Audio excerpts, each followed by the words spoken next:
Hello, I'm Dawn. This is Yarn is a Sport. Thank you for coming by to Play Ball. All right, guys, Advent anticipation 2024 has begun. I have been coveting some yarns from some different dyers, and one of them that was on my list was Teresa with Pretty Twisted Yarns. And her theme this year, Griswold Family Vacation. Griswold Family Christmas Vacation. I have to get that. I do. So, I had somebody ask me about Advents. And what I'm going to say is, in the last few years that I've been kind of keeping track and trying to choose one, there seems to be like January, February, some of the dyers will put out their theme or their inspiration photo so you have an idea of the colors. And then like around March 1st, they start pre-orders. Now some of them will set it so that they have just a certain number and that's it. Some will offer just fingering, some will offer fingering and DK, some will offer fingering, sparkle, and DK. You need to look at them. Some of them have where you can add a full skein, which would be 100 grams of a complementary color. Some have where you can get it with or without the goodies. Read it carefully. Are you paying more than just getting a skein? Yes, you're paying more per gram, but it is labor intensive. There's packaging, there's winding the minis, there's labeling, there's wrapping them individually. But I guess basically, if you are interested in doing something where you want a lot of different colors, color work, an Advent pattern, then you need to look at the value that way, because to buy 24 skeins of different colors is going to be a lot more money than getting the Advent. Choosing the Advent, look at the inspiration colors, the theme. I know that Polka Dot Creek, which is, this one is Christmas Vacation from 2023. 2024, they are doing the movie Elf. I don't know when their sales start, but I know that's their theme this year. So there's different ways to look at it. You can go for just a dyer. Skein Cocaine, she only does them every other year. There will not be a 2024 Advent from her.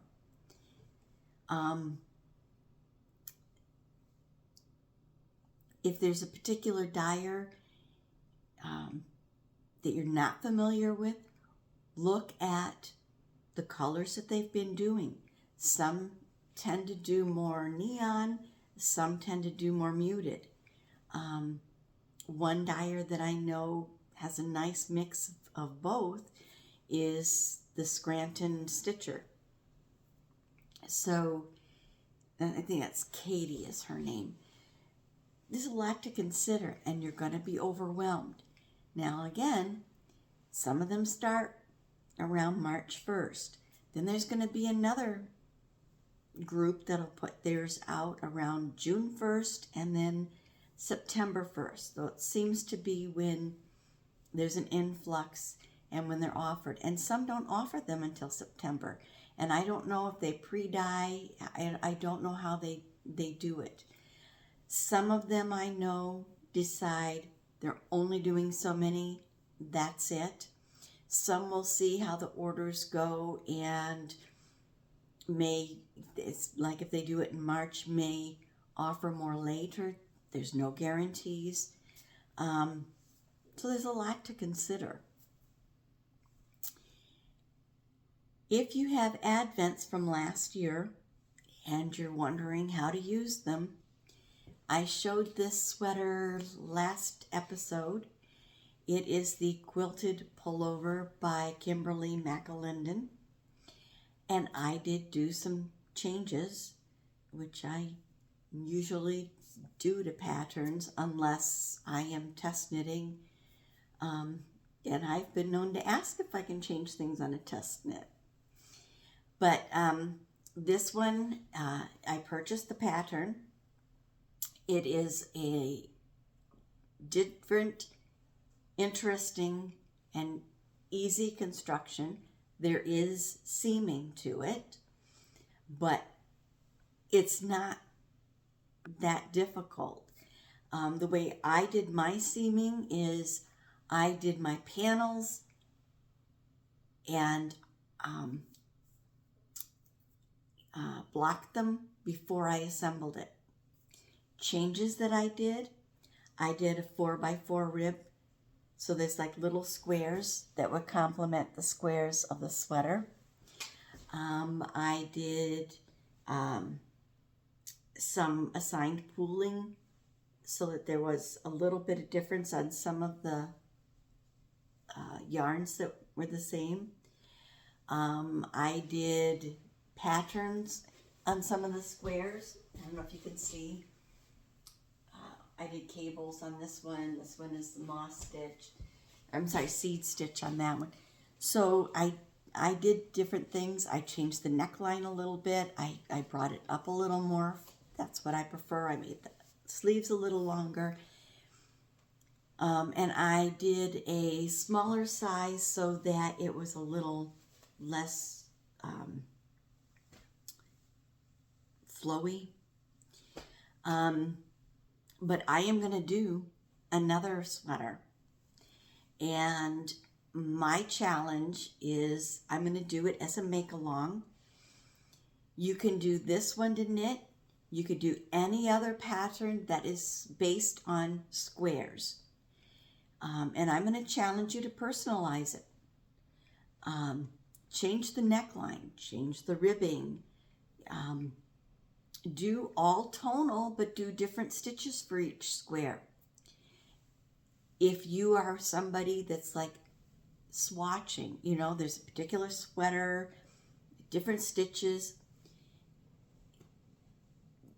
you could do it so that if you have sweaters that need a particular swatch gauge, it's possible, look at me with my hands, sorry if that's distracting. It is possible that you could do swatches for this sweater if you have fingering weight or DK weight and it is within a gauge. You could do it so that you start with one square of a color and then leave it on a double pointed needle or a barber wire or something to hold the live stitches, and then just continue. I don't think that's giving secret sauce away. It's not. It's only stitched. There's panels of the squares, so there's only seams that go one direction. It's not that the seams are around every square. If that was something that was discouraging someone, it's really not, in my opinion, a lot of seaming because it's straight lines. You're not trying to fit in a set-in sleeve. It goes quickly, and I did find that blocking my panels helped.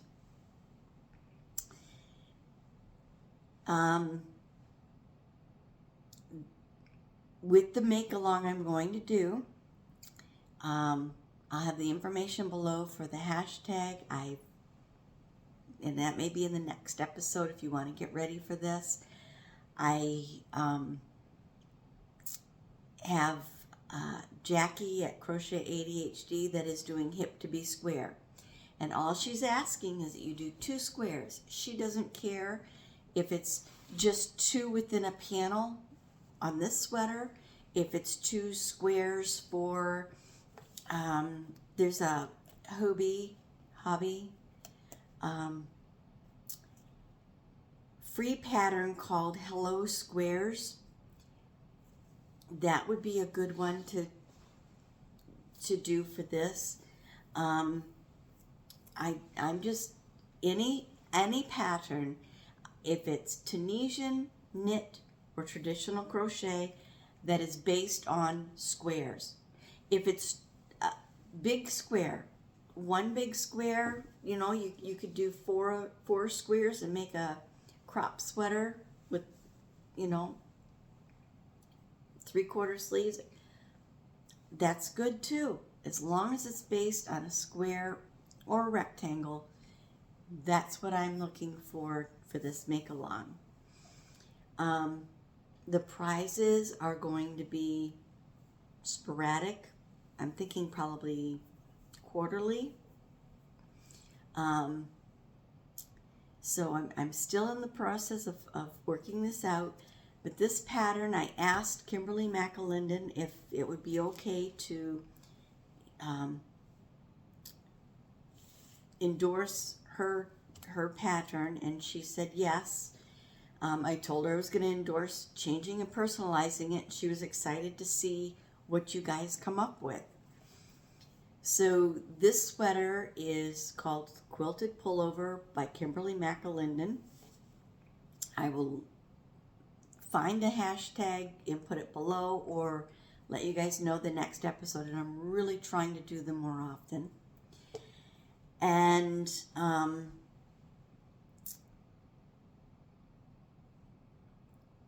think that was everything. Oh, all right. That was everything for the squares. The next thing I wanted to do is to encourage you guys to participate in hooker versus hooker. Now, I had my challenge in January, and I did the live February. It was so much fun. And guys, this is a great way to expand your challenge. It's a good way to, if you're thinking about designing, this is a good way to have parameters. You don't like the challenge that month, if you're not selected to participate in the live, you don't have to. If you start it and you don't finish it, still send in the photo to Laura. Now, Hooker vs. Hooker is done by Laura of MadMimiCrochet and Farming, and Jan of An Alaskan Crafter. They are so fun. They're funny. They have a good time giving each other a hard time. And it is all in good fun. So I want to encourage you to participate, whether it's live. You can email hookerversushooker@gmail.com to have your name put in to draw for a possibility of going on live.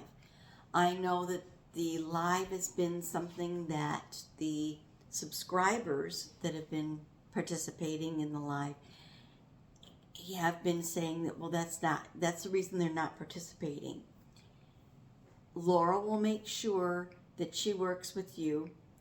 It's easy. The problem I had the first time was buffering, and we just used a different device, and I didn't have that problem then.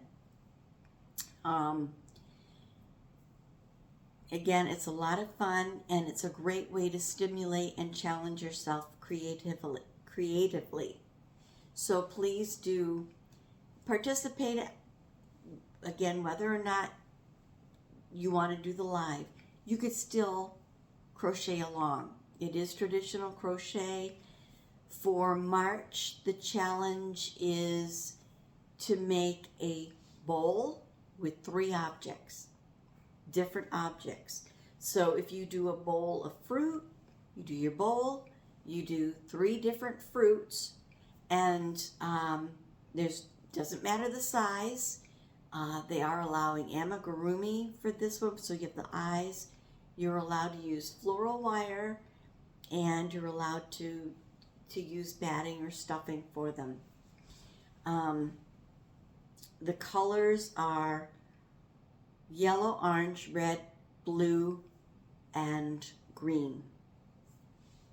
You have to use all 5 colors, 1 shade of each color. It is, again, going to be a fun challenge. I told Laura to do a toilet bowl. All right, the last thing that I wanted to tell you about is I finished a sweater. I started and finished a sweater between episodes, so I'm not getting the episodes in as quickly, as often as I had for a goal. But my goal now is that I either have a finished object to show you or I do it within a month. I'm at 3 weeks right now, the last few times. I really am going to try to do every other week. So it might not be a finished object, but have something to show you in process. So this is what I did this month, and I will wear it on the next episode.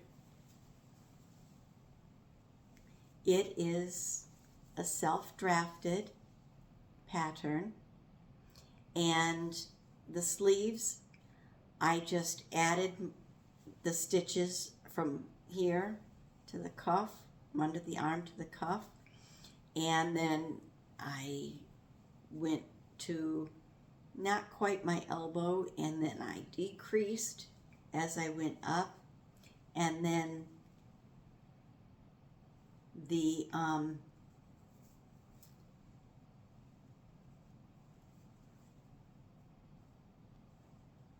you can see it's decreased, and how it has this nice centered decrease. I did a square neck. I did a split hem, and I always like, when I split a hem, I like it a little bit shorter in the front than the back. And I knit however much I was going to do for each of these, and then I went in the round.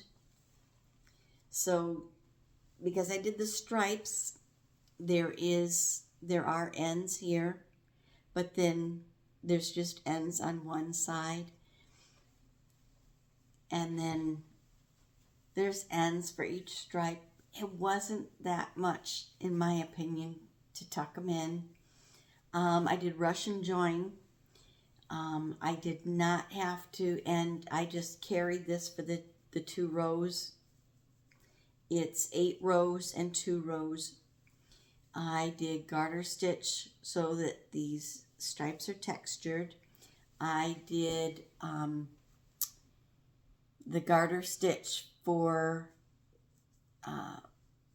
the edge on the cuffs, the neckline, and the hem and splits.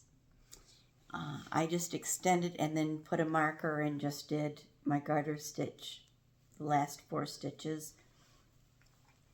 It's just a matter of taking your measurements.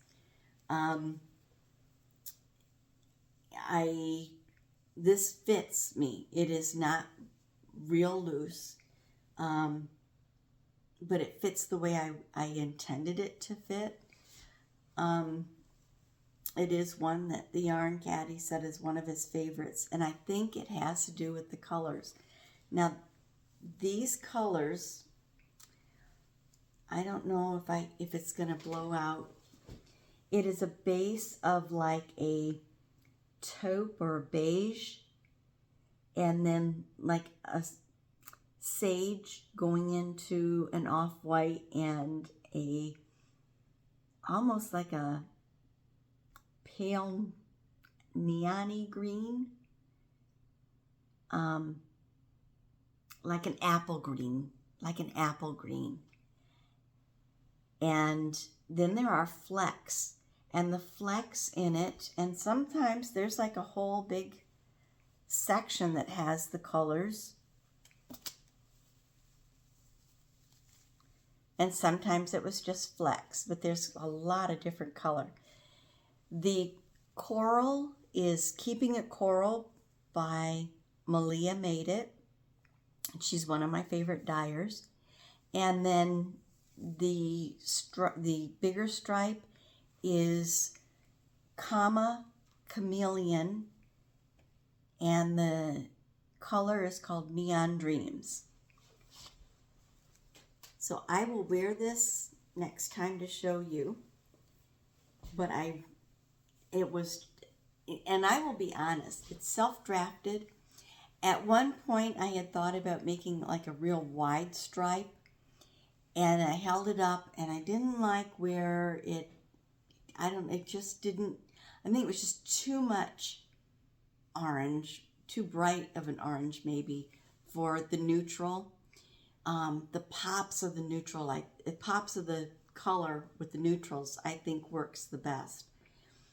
So I took out from here to here, all the way to the arm, 3 times, frogged it. And the top, I think I took out twice. And it was worth it. I know that's part of design, is trial and error and seeing what is going to work. And sometimes that's not easy if it's, because it's a little different when you block it, and that may take a little practice, a little experience, but I am really happy with this one. Again, I want to encourage you to find a pattern that is squares. It doesn't have to be a sweater. If you want to do a wrap, that's fine. If you want to do a scarf, that's great. But I'm going to be doing this pattern again, and I haven't decided if I'm going to do it like in brights and decays. Don't know if I have quite enough with coordinating colors. I know it's supposed to be patchwork, but you still kind of want to stay within a certain, I guess, theme maybe. Or if I'm going to do all tonal, I'm kind of thinking about doing just all beige with the different stitches, because I really like the way that the cable came out on the one.